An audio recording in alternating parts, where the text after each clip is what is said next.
I am not an expert on the Consumer Protection Act or RERA, but Uday requested me to speak on the topic as to effect on it and to touch the aspect about the implementation and the action taken if there is non-compliance of the Act. No doubt, Mr. Prabhu expressed that RERA needs a lot of changes or improvement. Being an architect, he is well versed with the topic and the subject. But let me tell you, Mr. Prabhu, no law is complete or updated when it is framed by the framers of the law. Law always gets evolved, changed, modified from time to time. And with respect to your knowledge, I differ with your opinion that why so many people you referred to in your speech could not be covered under RERA. Because if we see the definition of the LOT, I think everybody is covered under the definition. And if we see the definition under section 2 of the real estate project, I think even redevelopment should be covered. But that's an art of an advocate how to present it before the authority, not of an architect. Anyway, now, as we all are aware that 1987 Consumer Protection Act was formulated and 2003 various amendments were brought in. Section 25 and Section 27 of Consumer Protection Act was amended to a large extent to give more powers to the consumer fora to take action against the defaulters. Consumer Protection Act covers the wide area covering the consumers from all fields of life, whereas RERA is aimed at a particular category or particular field which is called as real estate. The issue is hot in city of Mumbai or various metropolitan cities in the country. Maharashtra is on top of that. Now, looking to the implementation, as rightly said by Justice Oak, that there may be various provisions under the Act, but unless those are implemented properly, no law would be effective. Now, Section 25 and 27 deal with the attachment, selling of the properties in case of non-compliance of the orders of the forums. Section 27 then deal with the penalties and all other provisions. Similarly, RERA, Section 59 to 69, deal with the provisions of penalties to be imposed under the RERA Act. It's true that people try to find out various ways to avoid the legal process and to escape from the liabilities. And therefore, the implementation of any act would depend upon the stringent provisions, if laid down under the Act, so as to take action against the people who commit default. We are at a stage where deterrent laws are getting more and more effective. Unless there is deterrence, the persons do not follow the law is the sad situation in the country. Right from the traffic rules and regulations, we must be noticing now, are getting revolved and modified to bit deterrent. You must have read in newspaper that any traffic violation would be now penalized with 10,000 rupees or 20,000 in city of Mumbai. Because for the penalties to the tune of rupees 500 or 1,000 rupees, nobody bothers, because he says parking charge is even equal to that. So even if I park my vehicle at a no parking area, I'll be fined for 500 rupees, fine. Because otherwise the municipal contractor for the parking area also charges me around 300 rupees. So if I don't have space there, I will park right under the no parking board and I'll go away. That is the reason people are not following the law, and therefore laws need to be more and more stricter and more deterrent is the need of an hour. Now, looking to these two laws with this aspect, whether the provisions are sufficient to deter the people who don't comply with or who don't follow the law or who don't comply with the orders passed. Similar act like Maharashtra Protection of Interest of Depositors Act, which is also aimed to protect the interest of depositors.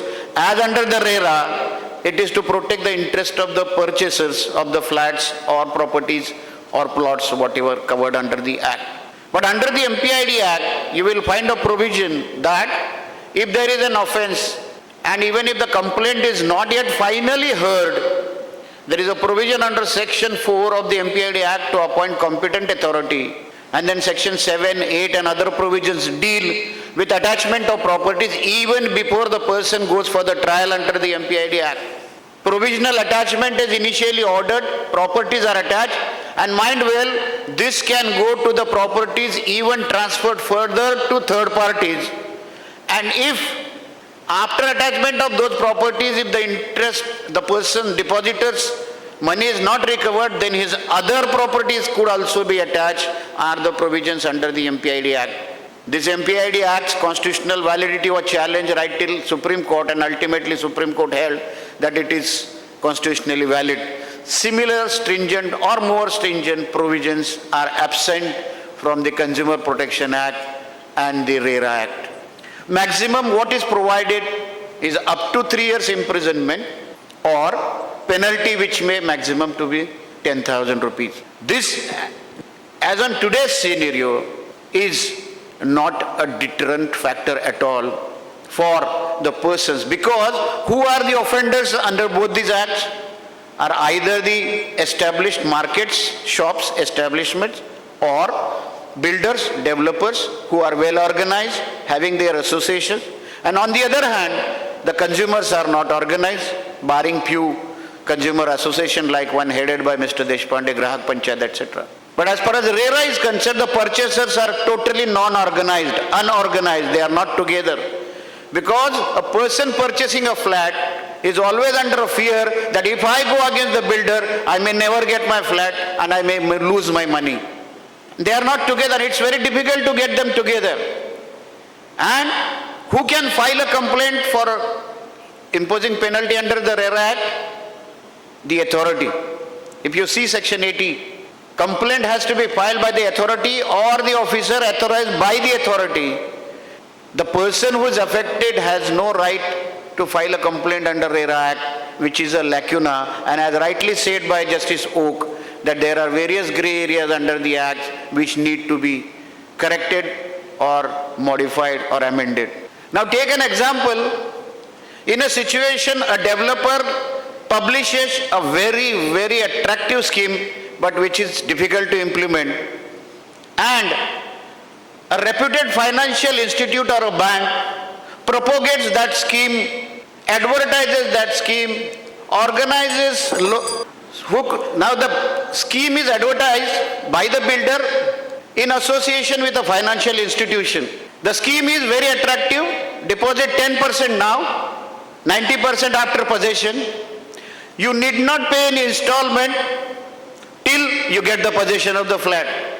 I know 90% of people must have understood about what I am talking about. Now, from the beginning, this scheme is propagated by the developer along with the financial institutions, reputed banks, nationalized banks, and housing finance companies working in the state. Now, that builder could not complete the project. No flat is ready. On the other side, on basis of his 10% or 15% or 20% contribution, remaining part is financed by the financial institution. Without the consent of the borrower, 90% amount is disbursed to the developer. And the developer ultimately is declared to be bankrupt. He is arrested, he goes in the custody. Now, what is the situation and what is the remedy for the persons who have booked their flats?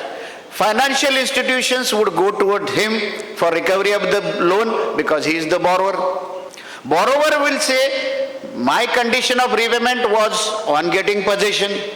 Matter goes to RERA. I am talking about DSK project. Matter goes to RERA. RERA authority passes an order that don't insist for recovery of the installments from the borrowers. Order of RERA authority is under challenge before Honorable High Court. Question is whether the financial institution can be covered under the RERA Act. Whether financial institution, if propagates a particular project along with the developer, whether it could be covered under real estate agent. Whether the financial institution could be clothed with the term colonizer used under the RERA Act. All these require development of the law. All these would require various judgments of the Honorable High Court, Honorable Supreme Court on the issue. And I'm sure, as we have seen after independence, all the laws have been developed. Consumer Protection Act is comparatively developed. RERA Act also will develop slowly. But we should not lose sight that it is one of the good laws framed considering the object to protect the investors, protect the buyers. And I know and I'm sure that evolvement of the law, development of the law will be a continuous process, and the effect on housing industry, as Mr. Prabhu noticed, is going to be there. Thank you for giving me opportunity to put my thoughts here. Thank you.